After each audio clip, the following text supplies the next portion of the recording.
America వాషింగ్టన్లో ఘోర విమాన ప్రమాదం జరిగింది. రొనాల్డ్ రీగన్ నేషనల్ ఎయిర్పోర్ట్లో ల్యాండింగ్ అవుతుండగా ఓ ప్రయాణికుల విమానం, హెలికాప్టర్ పరస్పరం ఢీకొన్నాయి. దీంతో ఆ రెండూ పక్కనే ఉన్న పోటోమాక్ నదిలో కూలిపోయాయి. ఘటనా స్థలంలో అధికారులు సహాయక చర్యలు చేపట్టారు. విమానంలో 60 మంది ప్రయాణికులు ఉన్నట్లు సమాచారం. అమెరికా కాలమానం ప్రకారం నిన్న రాత్రి 8:30 ప్రాంతంలో ఈ ఘటన చోటు చేసుకుంది.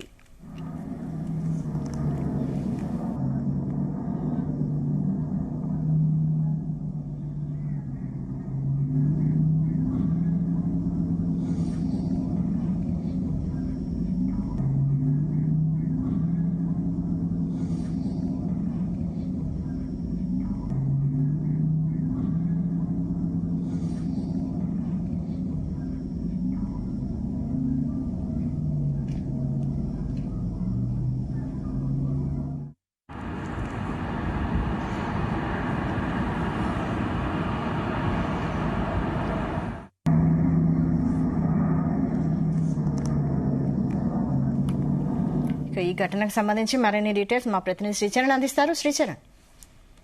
వైశాలి, ఇటీవల కాలంలో గడిచిన 2 నెలలుగా తరచుగా అంతర్జాతీయంగా కూడా పలు విమానాలు ప్రమాదానికి గురవుతున్నాయి. మనము కొద్ది రోజుల కిందట కూడా దక్షిణ కొరియాలో 179 మంది కూడా మృతి చెందిన విషయం తెలిసిందే. విమాన ప్రమాదంలో ఎయిర్పోర్ట్ కి రన్వే సమీపంలోనే అసాధారణంగా ఒక కాంక్రీట్ గోడ ఉండడం పైన కూడా అప్పట్లో వైమానిక నిపుణులు ప్రశ్నలు లేవనెత్తారు. ఈ సంఘటన మునావన్ ఇంటర్నేషనల్ ఎయిర్పోర్ట్ లో ప్రమాదానికి గురైన విమానం రన్వే పై నుంచి అదుపు తప్పి గోడను ఢీకొనడంతో ఒక్కసారిగా కూడా విమానం కాలిపోయింది. ఆ వీడియో ఫుటేజ్ లో కూడా ఎయిర్పోర్ట్ లో ఉన్న సీసీ ఫుటేజ్ లో క్లియర్ గా కనిపించింది. రన్వేకు 250 మీటర్లు 820 అడుగుల దూరంలో ఈ కాంక్రీట్ గోడ ఉంది. అసలు ఎయిర్పోర్ట్ రన్వే పైన ఈ కాంక్రీట్ గోడ పెట్టడం ఏంటి అనేది కూడా అప్పట్లో విస్తృత స్థాయిలో చర్చ జరిగింది. ఇది ఇప్పుడు తాజాగా అమెరికాలో వాషింగ్టన్ లో కూడా ఘోర అగ్ని ప్రమాదం జరిగింది. రొనాల్డ్ రీగన్ నేషనల్ ఎయిర్పోర్ట్ లో ల్యాండింగ్ అవుతుండగా ఓ ప్రయాణికుల విమానం, హెలికాప్టర్ పరస్పరం ఢీకొన్నాయి. దీంతో ఆ రెండు పక్కనే ఉన్న పోటోమాక్ నదిలో కూలిపోయాయి.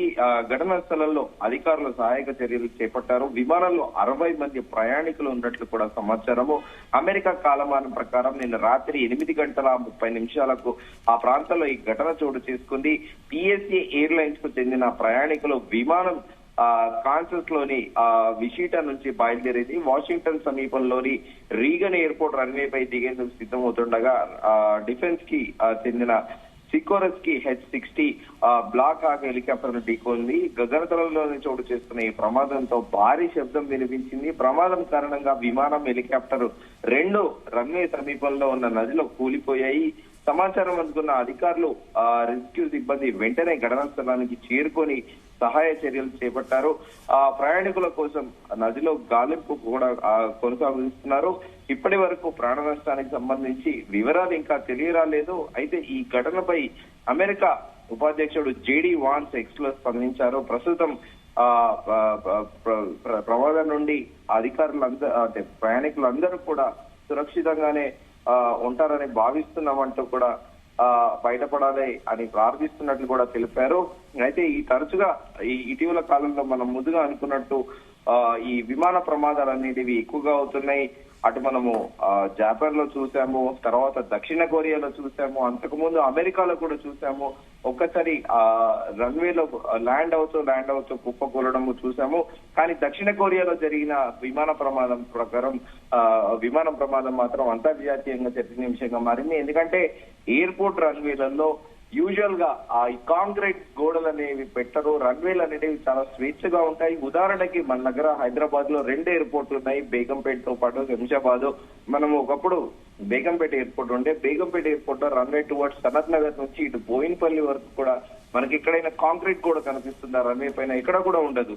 కానీ దక్షిణ కొరియాలో ఈ కాంక్రీట్ గోడనే 179 మంది మృతికి కారణమైందంటూ కూడా అంతర్జాతీయంగా చాలా మంది కూడా అవాక్కయ్యారు. ఎయిర్పోర్ట్ రన్వే పైన ఈ కాంక్రీట్ గోడ లేకపోతే చాలా మంది ప్రాణాలు బయటపడేవారంటూ కూడా తెలిపారు.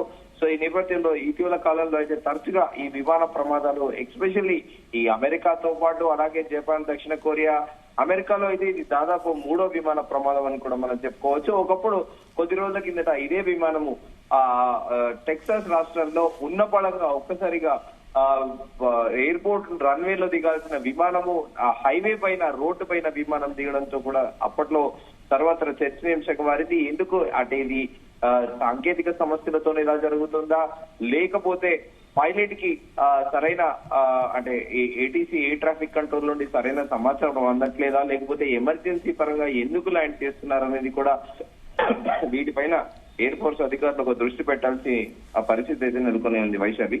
Right, thank you Sricharan.